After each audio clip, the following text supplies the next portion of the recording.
Okay. I'm not signing nothing.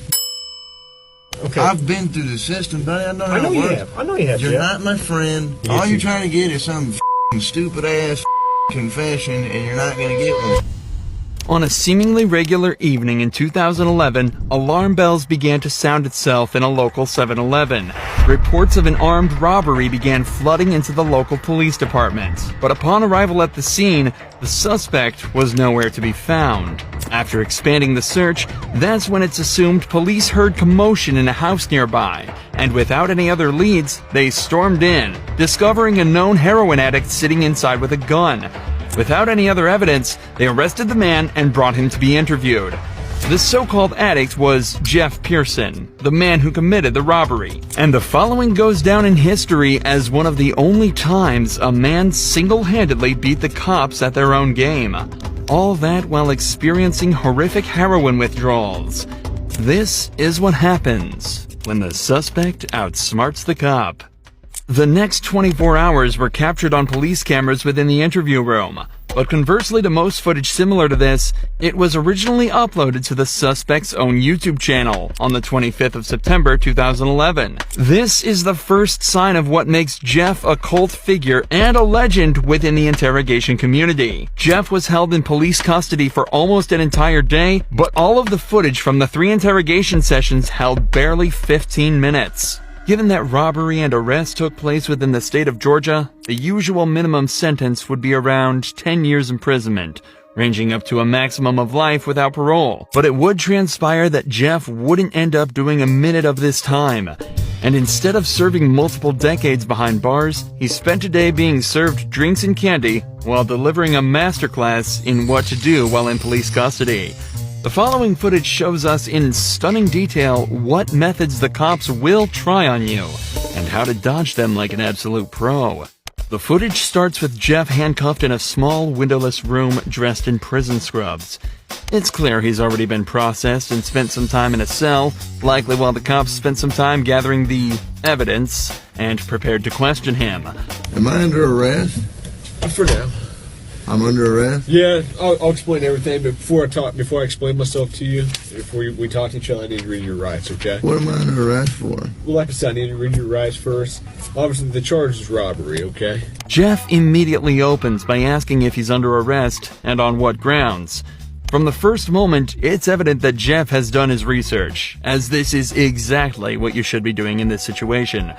From here, there are 2 options.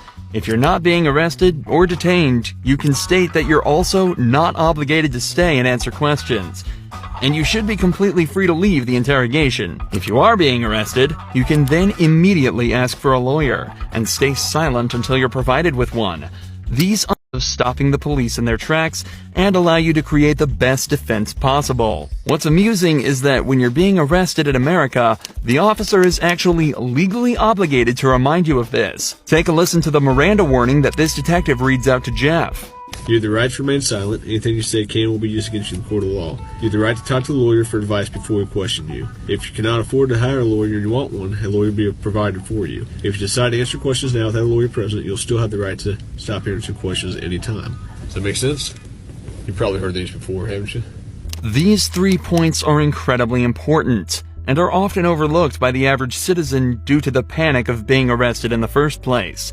Alongside this, because of how much we hear these lines in media such as police shows and movies, most people completely glaze over it when they're being read these rights, and fail to take into account that they're actually being provided with useful information that allows you to stay safe and protected while in police custody. What this detective didn't mention, though, is that if you ask for a lawyer while under arrest, they are not allowed to continue questioning, and you have a complete, unquestionable right to refuse to answer any questions they may ask until you're provided with an attorney. The detective also ends the rights with a snide remark about Jeff's past, meant to subconsciously remind him that he is a previously convicted criminal. Do you understand your rights? Do you understand your rights, Jeff?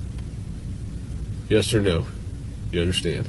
We're getting paid more than you are, so we can sit here for a long time, man. I just need you to answer me yes or no. Do you understand your rights? Let's get through that question. Do you understand what I read you? Do you comprehend what I read you? Jeff has been explicitly told he has the right to remain silent, so that's exactly what he's deciding to do.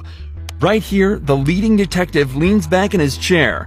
This was meant to show that he's unconcerned with Jeff's silence, and that he can stay there as long as necessary. But body language like this usually indicates some form of unrest.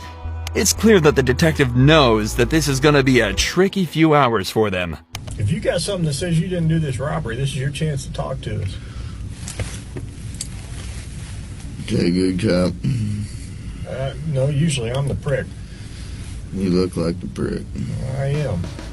If it's dominance we're talking about, Jeff just took everything the cops had and dumped it in that garbage can. I'm not asking if you want to talk to me at this point. I just want to know, do you understand what I read to you? So am I under arrest? Yes, you're under arrest. Get me back to the cell. I don't talk to you motherfuckers. Okay, fair enough. In this first round of interrogation, Jeff exhibited exactly the correct behavior given his current circumstances.